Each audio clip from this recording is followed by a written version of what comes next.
밤에 갑자기 전기가 나가면 당황하죠. 물론 휴대폰 배터리도 있지만 계속되면 여러 가지 삶의 불편함이 있습니다.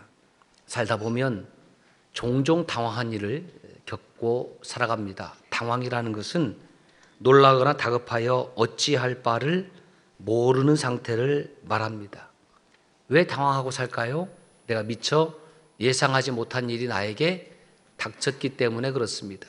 학생이 열심히 공부해서 대학에 합격할 줄 알았는데 대학에 불합격했습니다. 갑자기 회사에서 해고 통지가 날라옵니다. 사업에 어려움을 겪습니다. 고민 끝에 좋아하는 그 여인에게 사랑의 고백을 했는데 그만 딱지 맞았습니다. 휴대폰을 잃어버려서 당황하고 가방을 잃어서 당황하고 운전하고 가다가 접촉사고가 나서 당황하고 우리 삶 가운데는 이처럼 다양한 당황스러운 일들이 일어납니다. 그 당황스러운 일을 넘어가면 멘붕의 사건이 경험되기도 합니다. 그러면 사람들은 당혹감을 갖게 되는 거죠. 어찌할 바를 모르는 거죠. 왜 어찌할 바를 모릅니까? 내가 그 상황 속에서 스스로 그 문제를 해결할 수 없기 때문입니다.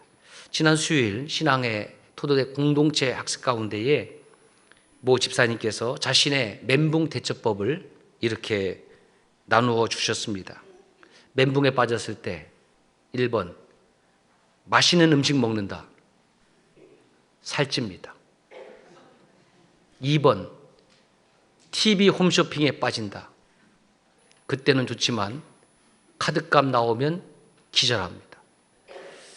3번 카페에서 친구들과 수다 떤다.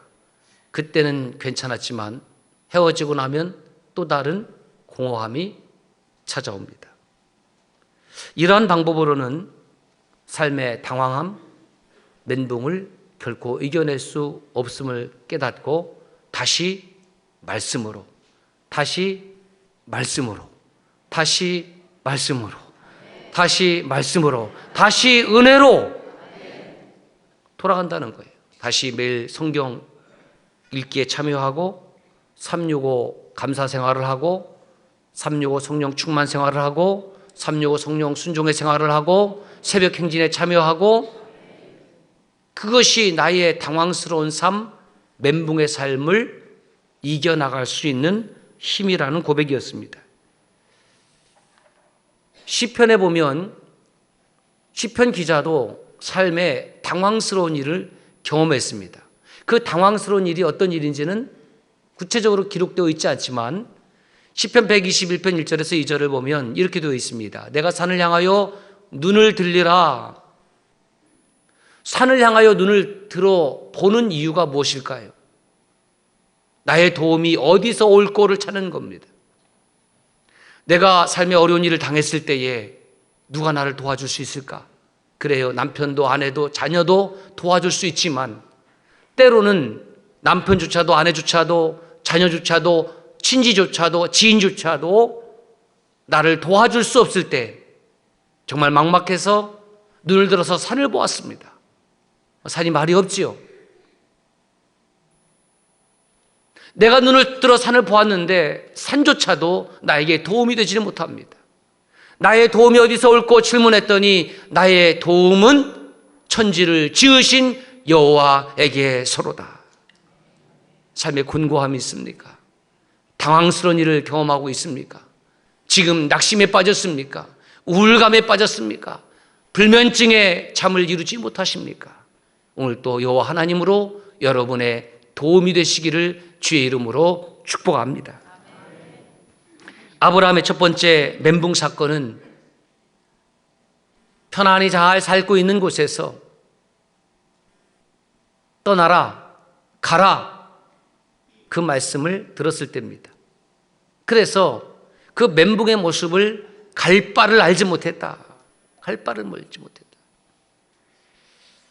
아브라함이 어떻게 하나님의 말씀에 반응했느냐?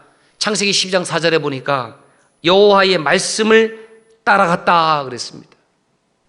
갈 바를 알지 못하지만 오늘 낙심이 되고 오늘 우울함이 있고 오늘 권고하지만 나의 분명한 갈 길이 있는데 그것은 여호와 하나님의 말씀을 따라가는 거죠. 떠나라 했으니까 장막을 거두지 않겠습니까? 떠날 준비를 하지 않겠습니까? 가라 했으니까 가는 겁니다. 왜 가야 합니까? 지금 가야 합니까? 하나님 그냥 여기서 살면 안 됩니까? 이런 군소리가 일체 없어요. 일찍이 우르에서 살 때에 아버지 데라와 동생 나홀과 하란이 같이 살았습니다. 삼형제지요. 그런데 어찌된 일인지 막내 동생 하란이 일찍 별세합니다. 그리고 성경에는 기록되어 있지 않지만 하란의 아내도 일찍 별세한 것으로 추정이 됩니다. 그 아들 롯만 남았습니다. 그리고 데라는 그 우르를 떠나서 가나안으로 향하는데 그 둘째 아들 나홀은 그 우르에 남았습니다. 아마 아버지와 그 생각이 달랐던 것 같습니다. 가나안으로 향하는 여정 가운데에 하란이라는 곳에 도착해서 그만 눌러 앉았습니다. 데라가 왜 우르를 떠났을까요? 성경에는 그 이유가 기록되어 있지 않습니다. 잘 사는 곳에서 떠난다라는 것은 필경 어떠한 일이 있었을 것입니다. 아마도 셋째 아들 하란이 죽었을 때에 그 죽음은 자연적인 죽음보다도 어떠한 사건 때문에 그 집안에 매우 어려운 일을 당했다라고 추정할 수 있지. 그러니까 데라는 이곳에서 더 이상 살 수 없겠다, 떠나자, 그렇게 생각했던 것 같습니다. 다시 말해서 막내 아들 하란의 죽음을 하나님의 오트, 세메이온 사인으로 이해했을 가능성이 있습니다. 그리고 가나안 땅으로 향하다가 하란에서 주저앉았고, 그리고 후에 그 아들을 잊지 못해서 자기가 주저앉은 그 땅 이름을 하란이라고 데라가 불렀을 가능성이 높습니다. 지도를 보시면 우르에서 하란까지 지금 분홍색으로 표시가 되어 있습니다. 저 지도의 중간쯤 되는 부분이 바로 하란입니다. 지중해를 바라보는 곳이 이제 가나안 땅이죠. 그러니까 우르에서 가나안 땅으로 가야 되는데 중간에 하란에 머물렀습니다. 세월이 흘렀습니다. 하나님은 데라의 아들 아브라함을 다시 부르십니다. 어쩌면 하나님은 데라를 그렇게 부르셨을 가능성도 있습니다. 데라는 눌러앉았습니다. 그 아들 아브라함을 다시 가나안 땅으로 가라고 명하십니다. 하나님은 아브라함의 형편과 처지를 전혀 고려하지 않습니다. 참 매정하지요. 떠나라, 가라, 그렇게 간결하게 명령하십니다. 우리 교회도 우리 경찰, 군인들이 있습니다. 군인이나 경찰들 또 소방관들의 그 시스템은 명령 체계죠. 명령은 간결해야 됩니다. 복잡하면 명령일 수가 없습니다. 가라, 떠나라, 싸워라, 진압하라. 아니, 하나님은 무슨 심술쟁이십니까? 지금 아브라함의 연세가 75세입니다. 말씀을 읽으면서 이 말씀을 전할까 말까 상당히 고민을 많이 했는데 제가 전하기로 했습니다. 오늘 예배 이후에 75세 이상 되신 어르신들은 우리 교회를 떠나 주십시오. 떠나세요. 여러분에게 선택권이 없습니다. 떠나십시오. 우리 교회는 나이 많은 노인들을 원하지 않습니다. 큰일 났습니다. 오늘 예배 끝난 후에 제가 쫓겨날 판입니다. 어떻게 우리가 떠납니까? 못 떠납니다. 안 돼요. 여러분, 하나님의 말씀을 들을 때에 데살로니가전서 2장 13절에 보면 사람의 말로 받지 아니하고 하나님의 말씀으로 받을 때에 그 말씀이 저와 여러분의 삶 가운데에 능력으로 역사한다고 기록되어 있습니다. 믿습니까? 떠나라는 겁니다. 남에게 그 얘기하면은 뭐 그럴 수 있지. 그런데 나에게 그 말씀을 적용해 보면 이거 심각한 이야기가 아닐 수 없어요. 아니 75세 이상 됐다고 떠나라는 것이 그게 말입니까? 섭니까? 있을 수가 없지요. 그런 교회는 있을 수가 없어요. 75세 이상만 충격받는 것 같으니까 좀 연령을 낮추어서 50세 이상 다 떠나십시오. 예. 요즘 50세만 돼도 명태가 많은데 명태한 신부들이 왜 필요합니까? 덜 충격받습니까? 40대로 낮출까요? 40세 이상 되신 분들은 다 교회를 떠나세요. 우리 교회는 좀 젊은 사람들만 많아졌으면 좋겠습니다. 말이 안 되는 이야기입니다. 75세의 아브라함에게 하란을 떠나라는 이야기도 아브라함에게는 말이 안 되는 소리입니다. 야, 떠나면 내가 너에게 큰 민족을 이루게 할 거야. 내 이름을 창대케 해서 세상 많은 사람들에게 내 이름을 알려줄 거야. 아이고 하나님, 저는요 그럴 위인이 못 됩니다. 저는 소확행, 소확행이 뭔지 아세요? 소소한 사람, 소소하고 확실한 행복. 저도 줄임말을 따라가려고 열심히 하긴 하는데 정말 어려워. 소확행. 저는 그냥 소소한 일상의 행복을 누리고 그냥 여기서 이렇게 살다가 여기서 이렇게 죽을래요. 무슨 너로 큰 민족을 이루고 뭐 내 이름을 창대케 하고 저는 뭐 취미 없습니다. 그런데 하나님은 아브라함에게 그 하란 땅에 머물지 말고 가나안으로 움직이라고 말씀하십니다. 사랑하는 형제 자매 여러분, 여러분들의 삶의 원리, 여러분들의 행동의 원리가 무엇이 있습니까? 기분대로입니까? 마음대로입니까? 생각대로입니까? 회사를 다니는 사람이 기분대로 회사 생활할 수 있습니까? 기분 좋으면 출근하고 기분 나쁘면 출근 안 하고 기분 나쁘면 출근 안 해도 돼요. 예, 그 다음날 갔더니 책상 뺐어. 경찰이 기분 좋으면 출근하고 기분 좋으면은 저 나쁜 일 하면은 잡아가고 기분 나쁘면은 같이 나쁜 짓 하고 뭐 경찰이 그래. 군인이 나라를 지킬 때 기분 좋으면 지키고 비 오면은 경계 안 하고 날씨 좋으면은 꼭 구경 가고 뭐 군인이 무슨 그래. 그럴 수 없습니다. 아브라함의 믿음의 원칙이 있는데, 몸을 움직이는 원칙이 있는데 그것이 뭐냐면 나보다 하나님이 먼저입니다. 따라하십시오. 나보다 하나님이 먼저다. 아브라함의 삶을 살펴보면 이 원칙이 틀림없이 들어있어요. 나보다 하나님이 먼저다. 그 원칙이 있는 거예요.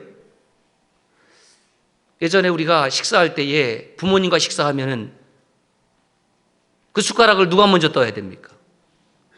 요즘 그런 게 어디 있어요? 그냥 밥상에 있으면 먼저 뜨는 거지. 배고픈 자가. 아니에요. 똑같은 밥을 먹더라도 밥상머리에서 아버지께서 먼저 한 수를 뜨면 그 다음에 뜨는 겁니다. 먼저는 아버지. 이게 영적 질서고 가정의 질서입니다. 여러분 생각나세요? 우리 집은 이렇게 밥을 먹었습니다. 어쩌다가 귀한 계란이 하나 오면 아버지께서 그 밥공기 가운데를 싹 이렇게 숟가락으로 이렇게 헤치셔요. 거기다가 계란을 탁 넣는 거예요. 그리고 거기다가 간장이나 고추장을 싹 넣지. 샥샥샥 비비는 거예요. 그러면 우리 어린 저하고 동생들은 그것을 이렇게 주심 쳐다보는 거죠. 맛있겠다. 그리고 나서는 우리 아버지께서 한 수를 딱 떠갖고 어디로 가져가시겠어요? 아버지 입으로 가져가셨어, 우리 아버지는. 응? 아버지 입으로. 그러면 이제 우리는 헐. 응? 그걸 우리를 먹여줘야 되는데 한참 쳐다보고 있는데 딱 한 숟갈 드시고 그 다음부터는 다 우리 자녀들에게 주셨습니다. 아마 여러분들도 그런 추억들이 있을 거예요. 가정이 아름다운 가정이 되기 위해서는 가정의 질서가 있어야 됩니다. 영적 질서가 있을 때 아름다운 신앙생활을 할 수 있는데 우리의 영적 질서, 삶의 질서가 뭐냐면 나보다 하나님이 먼저예요. 우리가 한 주간의 첫날인 주일에 예배하는 이유가 뭔지 아십니까? 아무리 할 일이 많다 할지라도 나는 하나님이 먼저다. 그것이 예배예요. 하나님이 먼저다. 우리가 매주일 규칙적으로 하나님 말씀을 듣는 이유가 무엇입니까? 그 하나님 말씀을 규칙적으로 듣게 되면 그 하나님의 말씀이 심령 가운데에 배이게 되고, 그 하나님 말씀이 심령 가운데 배이게 되면 여러분의 삶을 통해서 그 하나님의 말씀이 자연스럽게 드러나게 되어 있는 겁니다. 왜 삶 가운데에 하나님의 말씀이 자연스럽게 드러나지 않습니까? 하나님의 말씀이 배이지 않았거든요. 하나님의 말씀은 하나님의 말씀으로 받은 적이 없어요. 그러니까 한쪽 귀로 듣고 흘려버리는 거예요. 그러니까 내 삶 속에 하나님의 말씀이 자연스럽게 드러나지 않으니까, 자연스럽게 드러나는 것이 하나님의 영광인데 하나님의 영광과 상관없는 삶을 살아가니 세상 사람들이 저 사람 분명 교회 다니는 사람 맞는데, 저 사람 분명 목사가 맞고 장로가 맞고 권사가 맞고 집사가 맞는데, 그 사람의 삶을 보니까 하나님의 영광과는 전혀 상관없이 사는 모습 보면서 나는 교회 안 나간다, 그렇게 이야기하는 거예요. 우리가 하나님의 사람이라면 그 영적인 책임이 있다는 거예요. 영적인 책임. 그리스도인의 책임이 있어요. 예배 마치고 요 앞에 우리 여전도에서 지금 섬나도 마켓 하는데, 우리 권사님 오해하지 마세요. 우리 권사님이 재미있는 얘기로 깎아줘요 못 가요 그러더라고. 뒤에서 가만히 있었다가, 권사님 뭘 깎아요 그거를, 시장 가서 깎아요, 시장 가서. 그래서 웃었던 적이 있어요. 시장에 가서도 여러분 웬만하면 깎지 마세요. 웬만하면 깎지 마세요. 시장의 상인들도 열심히 그거 팔아서 살아야 되는데, 저 전라북도 부안에 가면 어떤 교회가 있어요. 한 30년도 더 되는 지점에 제가 한번 가본 일이 있는데, 그쪽에 가면 교인들이 어디서 이사를 오면은 시장 상인들에게 이렇게 묻는데 어느 교회 가면 좋을까요? 그럼 그 교회를 얘기한다는 거예요. 그 왜 그 교회를 얘기하냐? 그 담임 목사님이 절대로 시장에 가갖고 깎지 말라고. 그래서 시장 상인들은, 그 교회 다니는 사람들은 물건값 안 깎는다고 소문이 나니까 시장 사람들의 입장에서는 저 교회 다니는 사람들은 안 깎고, 그러니까 좀 더 붙여서 깎아주지 않아도 되는 거예요. 아주 오래전에 저도 장사해봐서 좀 알아요. 동대문에서 새벽 장사를 했기 때문에 꼭 깎고자 하고 달려드는 사람이 있기는 있어. 그러면 100원짜리면, 아니 100원짜리 그때 한 1000원짜리면 어떻게 부르냐? 1200원 부르는 거예요, 제가. 그러면 깎아달라고 그래요. 그러면 인심 쓰는 척 하면서 100원 깎아줘. 그럼 1100원이야. 장사하는 사람을 이길 수 있습니까? 못 이겨요. 그 최대의 거짓말이 미치고 판다. 뭘 미치고 팔아요? 미치고 팔 바에는 안 팔지. 그러니까 그분이 적정한 가격을 부르면 그냥 주면 되는데, 그거 깎으려고 하다가 도리어 손해보는 겁니다. 삶에서 저와 여러분들이 그리스도인다운 모습을 드러내지 않는다고 하면 세상 사람들은 너희들만의 리그를 하고 있을 것이다, 그렇게 비우는 겁니다. 지금은 모두 고인이 되셨죠. 코미디언 곽규석 씨 여러분 기억나시죠? 후에 목사님이 되셔서 복음 잘 증거하신 분입니다. 단짝이 구봉서 씨입니다. 이분은 후에 장로님이 되셨어요. 그래서 곽규석, 구봉서 이분이 아주 오래전에 라면 선전을 했습니다. 형님 먼저 드시오 웅웅라면, 동생 먼저 아우 먼저 드시오 웅웅라면, 형님 먼저 아우 먼저, 형님 먼저 아우 먼저, 형님 먼저 아우 먼저, 내가 먼저. 기억나시죠? 기억 안 나는 분들은 연식이 조금 낮으니까 유튜브 찾아보시면 재미있어요. 초등학교 다닐 때, 죄송합니다, 전 초등학교를 못 나왔어요. 국민학교 다닐 때 그 국어책에 그런 내용이 있었습니다. 농사를 지었습니다. 그래서 형제가 각기 추수를 했는데, 형이 가만히 생각을 해보니까 동생 댁이 좀 애들이 많은 것 같아서 야, 이거 동생 좀 더 갖다 줘야 되겠다. 그 밤에 일어나서 동생한테 그 벼 몇 단을 갖다 놓는 거예요.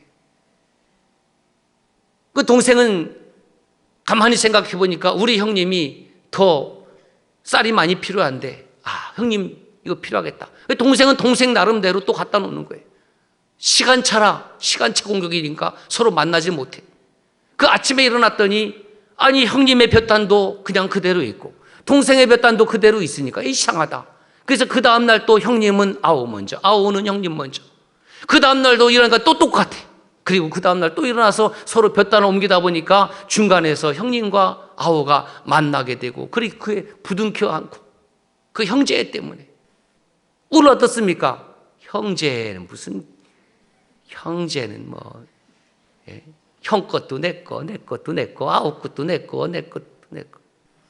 예? 형제가 사라졌어요.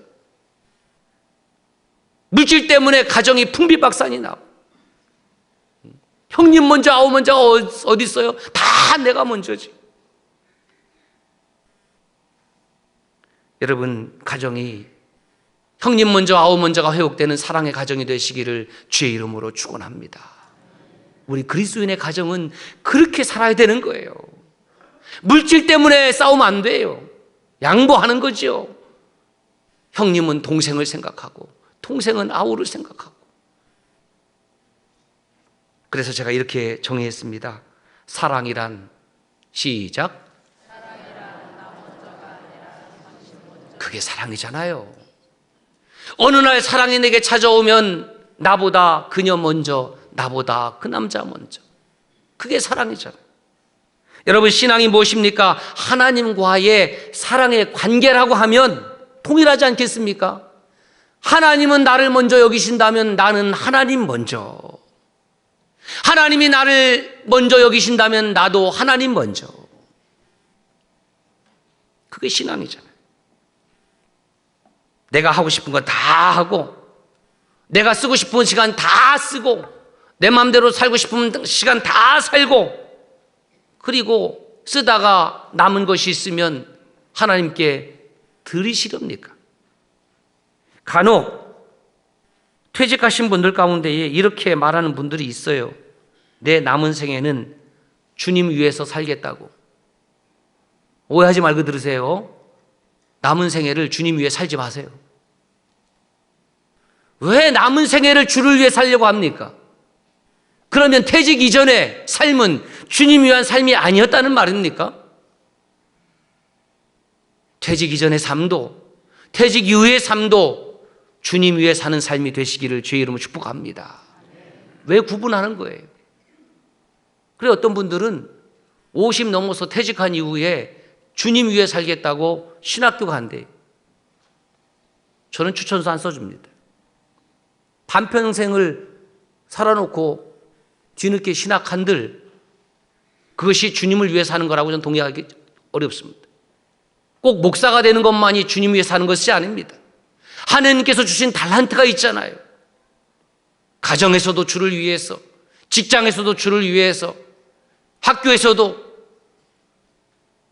공무원 생활을 하면서도 얼마든지 주를 위해서 다 살아갈 수 있는데 왜 신학교 가는 것만 주를 위한 것으로 오해를 한다는 말입니까? 참된 신앙이라는 것은 결국 내 생각보다 하나님의 말씀을 우선으로, 나보다 하나님을 먼저 여기는 삶을 신앙생활이라고 하는 것이죠. 교회 갑시다. 한번 시간 남으면 갈게요. 오지 마세요. 미안하지만. 왜냐하면 당신에게는 시간이 남을 수가 없습니다. 저와 여러분의 인생 가운데에 남는 시간은 없어요.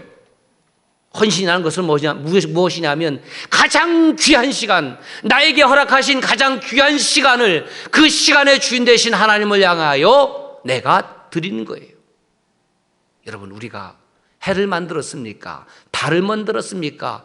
흙을 만들었습니까? 물을 만들었습니까? 저는 세수할 때마다 참 이 물에 대해서 묵상을 많이 하는데 너무너무 신기해요. 물이라는 존재가 얼마나 신기한지, 하나님께서 물을 주셔서 이렇게 씻게 해주시니, 간혹 가다가 그 위생 티슈 같은 거 있으면 그걸로 닦잖아요.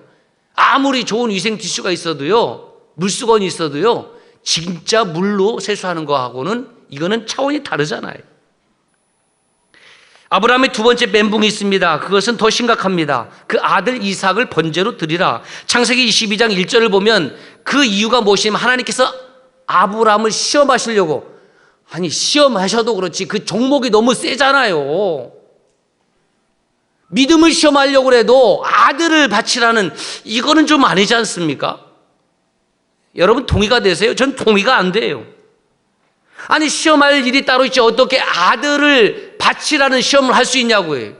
인신공양. 하나님, 제가 하나님 잘못 생각했습니다. 내가 믿고 섬긴 하나님이 그런 하나님인 줄 몰랐어요. 저는 아들까지 제물로 바치는 신이라고 하면 저는 두 손 듭니다. 난 안 하겠습니다. 뭐 이렇게 해야 되는 것 아닙니까? 그런데 아브라함은 아무 말이 없어요. 왜 그럴까요? 아브라함은 삶에 분명한 원칙이 있었는데 그것이 믿음의 원칙이고, 그 믿음의 원칙이 무엇이라고요? 나보다 하나님이 먼저다는 거. 자기 생각에 그런 생각이 없겠습니까? 이게 말이 됩니까? 이성적으로, 논리적으로, 합리적으로 여러분 이해가 되십니까? 저는 이해가 안 돼요. 100번 양보해서 살던 집을 떠나서 75세가 넘었다 할지라도 그것까지는 순종한다 칩시다. 어떻게 아들을 잡으라는 말이냐고요. 따지고 보면 여러분들이 지금 결혼 생활하는 것도 이해는 안 됩니다. 수많은 남자들 가운데 어떻게 그 남자를 만났을까요? 자기는 이해가 될지 모르지만 그 친정은 이해가 안 돼서 반대했잖아요. 야, 그 놈은 아니다. 응? 그런데도 우겨서 결혼했잖아요. 또 며느리 된 사람들, 야, 하고 많은 며느리감 중에서 하필이면 왜 그 처자냐? 안 돼. 혹시 이런 반대해서 결혼한 분 없습니까? 있을 거예요. 여러분, 사랑이 이성적입니까? 사랑이 논리적입니까? 합리적입니까? 오늘 식사하시면서 한번 물어보세요. 부부끼리 같이 앉은 저 뒤에 최수정 권사님 둘이 물어봐봐. 예? 나를 이성적으로, 합리적으로, 논리적으로 결정해서 청혼 신청했는지. 과학적이에요? 거기에 뭔 과학이 있습니까? 무슨 논리가 있습니까? 무슨 합리성이 있습니까? 그 깨달은 거 있어요. 사랑은 이성을 초월합니다. 사랑은 이성을 무시한다는 말이 아니고 사랑은 이성을 넘어서는 거예요. 초월하는 겁니다. 하나님의 말씀이라는 것이 우리의 생각과 우리의 이성을 무시하는 것이 아니라 우리의 생각과 이성을 초월해서 말씀하시는 겁니다.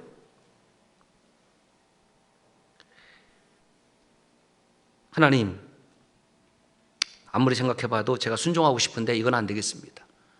제가 몸은 좀 비록 늙었지만 100세가 훨씬 지났죠. 저 안 될까요? 예, 저는 좀 찔긴가요? 응? 저를 드리세요. 제가 하나님께 희생제물이 되겠습니다. 얼마든지 이런 이야기를 할 수 있잖아요. 그런데 그런 내용이 없어요. 바보입니다, 아브라함은. 더 웃긴 것은 그런 질문조차도 없고 항의성 내용도 없고 아브라함이 아침에 일찍 일어나 이렇게 돼 있어요. 뭘 아침에 일찍 일어나? 나 같으면 늦게 일어나요. 지연시키고 또 지체시키고. 아유, 하나님, 아들을 잡으러 가려고 했더니 날씨가 꾸준데요. 몸이 상신이 좀 이상한 것 같아. 오늘 안 되겠어요. 조금만 말미를 주세요. 어떻게든 지연전술을 써서 하나님의 마음을 돌려야 되는 거 아니에요? 잘 됐다 싶으면 그냥 아침에 발딱 일어나서 일찍 일어나. 그 이제 이 말씀을 준비하다가 여기에 제가 무너진 거예요. 아침에 일찍 일어나. 나귀 한 장을 지우고 두 종과 그 아들 이삭을 데리고 번제에 쓸 나무까지 쪼개고. 이 정도면은요, 아브라함은 정말 철두철미한 사람입니다. 생각이 없는 사람이 아니에요. 제사를 지내기 위해서 완벽한 준비를 하는 사람, 이 아브라함이거든요. 근데 일찍 일어났습니다. 아브라함이 아침에 일찍 일어나, 아브라함이 아침에 일찍 일어나, 아브라함이 아침에 일찍 일어나, 이걸 몇 번 곱씹고 곱씹었더니 제 마음이 먹먹해지는 거예요. 저도 아들 둘이 있잖아요. 아들 둘 중에 하나를 제물로 바쳐라. 그것도 안 돼요. 그것도 안 돼. 예? 안 돼, 안 돼. 예? 셋 있는 집 앞, 셋 중에 하나 그것도 안 돼. 아들 열이 있으니까 열 중에 하나는 여러분 제물로 바칠 수 있겠습니까? 그것도 안 돼요. 안 돼. 아들 하나인데 됩니까? 왜 표정이 그래요? 돼요? 안 돼요? 안 되는 표정이 될 것 같은데? 안 되잖아요. 가슴이 먹먹해지더라고요. 그래서 제가 붙여봤습니다. 가슴이 먹먹해지는 은혜. 아브라함이 아침에 일찍 일어난 그 아브라함의 모습을 묵상을 하니까 가슴이 먹먹해지는 은혜가 있더라고요. 그렇지. 나도 좀 이렇게 살아야 되는데.